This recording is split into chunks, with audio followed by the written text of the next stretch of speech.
안녕하십니까, 노선호입니다. 3월 8일 월요일 저녁입니다.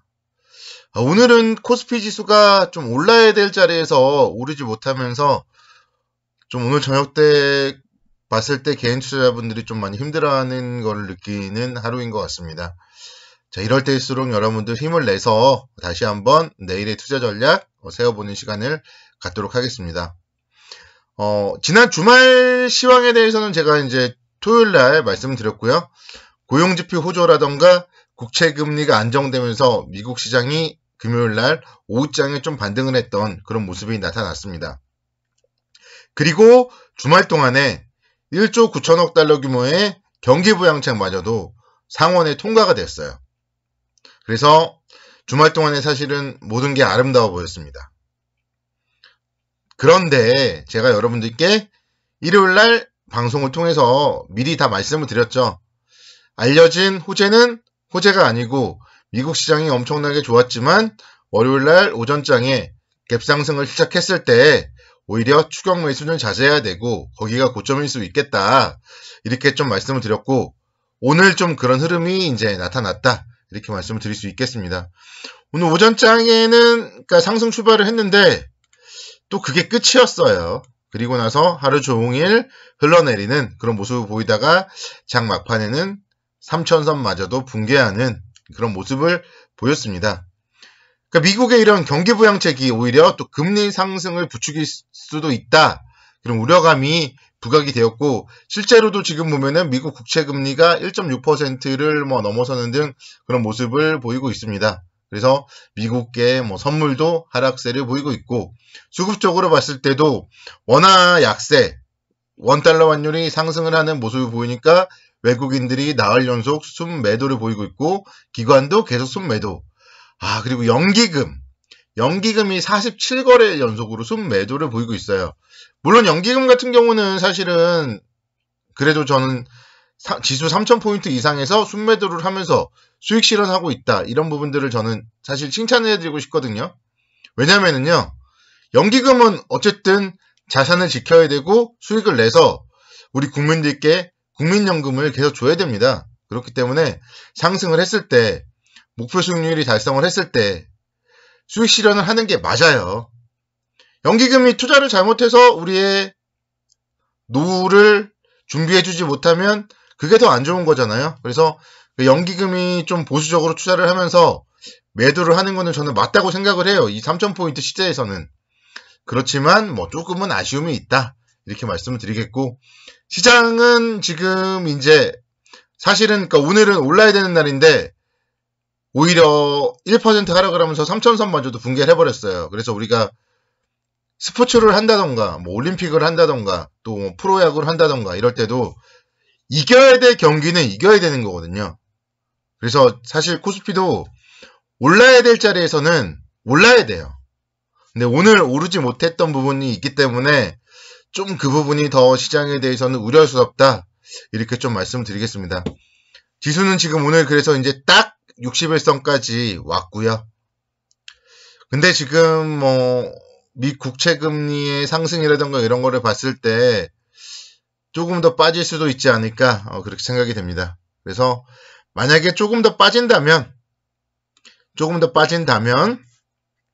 다시 한번 또 2947포인트의 지지가 되는지 여부가 중요하다 생각이 되고 이제 거기만 지지가 된다면은 또 한 단계 이제 레벨 다운이 된 거죠.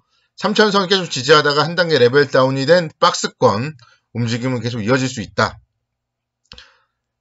그렇지만 혹시나 지지가 되지 못했을 경우에는 61선 이탈을 하면은 121선까지 보이는 거예요. 그래서 조금 121선, 2110선까지도 그러니까 저는 사실 궁극적으로 이게 시장이 바닥을 치려면 121선은 한번 온다. 이렇게 생각은 하고 있는데 너무 빨리 오면은 좀 그것도 좀 그렇죠. 그래서 좀 그래도 2947포인트는 지지를 하고 좀 다시 한번 또 반등을 하지 않을까? 그런 생각을 합니다.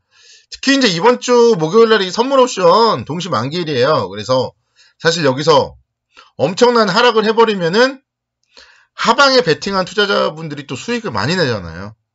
그래서 시장은 사실 그것도 용인을 하지 않을 가능성이 많습니다. 그래서 시장은 계속적으로 좀 박스권 움직임 속에서 변동성 속에서 변동성에 투자를 하는 상방 또는 하방에 투자를 하는 투자자 여러분들은 모두 다 돈을 잃을 가능성이 더 높다.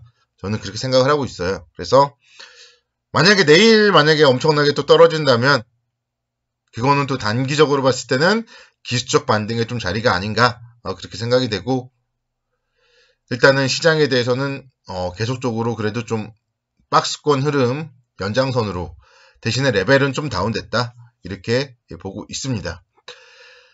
그래서 지금 어쨌든 개인 투자자분들의 투자 심리는 계속 위축될 수밖에 없어요. 근데 그러니까 그게 흐름이 계속 지금 시장이 서서히 내린단 말이에요. 서서히 내리다 보니까 사실 내 자산이 줄어드는 것도 몰라요. 개인 투자자분들이. 그게 좀 가장 위험하다. 이렇게 말씀드릴 수 있겠고 그래서 사실 어떻게 보면 뭐 신용 물량이라든가 이런 게 빨리빨리 정리가 되고 차라리 낙폭이 가대하면은 또 기술적 반등도 세게 나올 수 있잖아요. 그래서 오히려 시장은 살금살금 조금씩 떨어지는 것보다는 좀 한 번에 떨어지니까 더 나을 수도 있다. 이런 생각 한번 가져보는 거고요. 일단은 계속 저는 시장에 대해서는 보수적으로 여러분들께 말씀을 드리고 있습니다. 그래서 좀 한 발 더 나아가 보고 싶은데요. 여러분들께 5월 달이면은 또 공매도가 이제 재개되잖아요. 어쨌든 그런 또 불안감이 또 4월 달에는 분명 생길 거고요. 그래서 계속적으로 시장에 대해서는 반등 시에 좀 매도 관점으로 접근을 하자 이렇게 말씀드리겠고 그러니까 저는 이제 4월달, 5월달 공매도에 대한 불안감으로 시장이 하락을 할 때 그때가 정말 최고의 매수 포인트가 될 거다.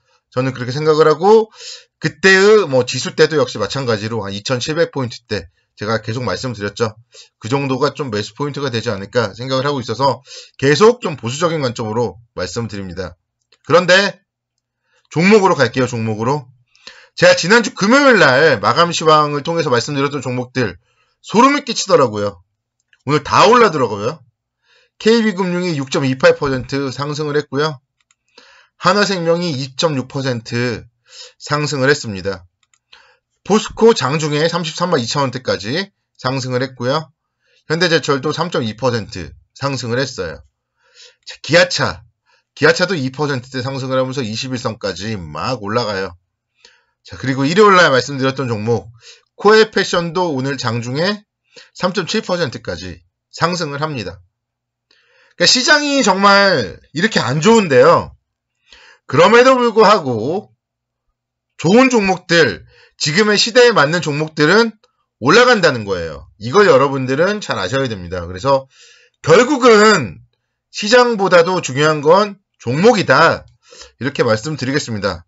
그러니까 지금 보면 금리가 계속 상승을 하니까 금리 상승 수혜주, 금융지주사, 그리고 뭐 보험주 이런 부분들이 상승을 하잖아요.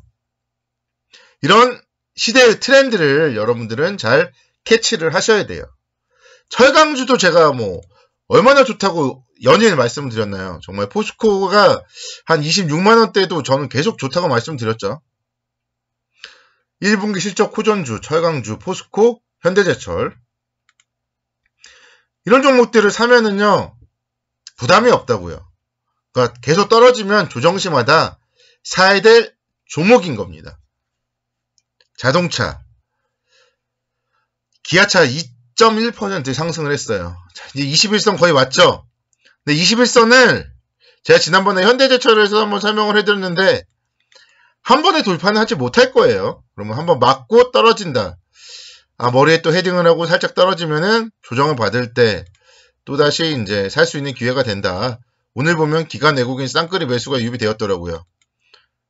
이런 부분들을 여러분들을 잘 포커스, 포인트를 맞춰야 됩니다. 자, 개별주, 의류주, 코엘패션. 보세요. 윗골이 엄청나게 많죠? 분봉 보세요. 오전에 매수가 엄청나게 유입이 됩니다. 그리고 오후에 시장이 지지부진하기 때문에 밀린 거예요. 매도가 없어요. 매도가. 이런 부분들을 여러분들은 잘 캐치를 하셔야 되고 좋은 종목을 잘 선정하시면 됩니다. 그래서 내일도 좋은 종목들과 함께 성공 투자를 기원하도록 하겠고 적절한 현금 비중 확보하시기 바라겠습니다. 감사합니다.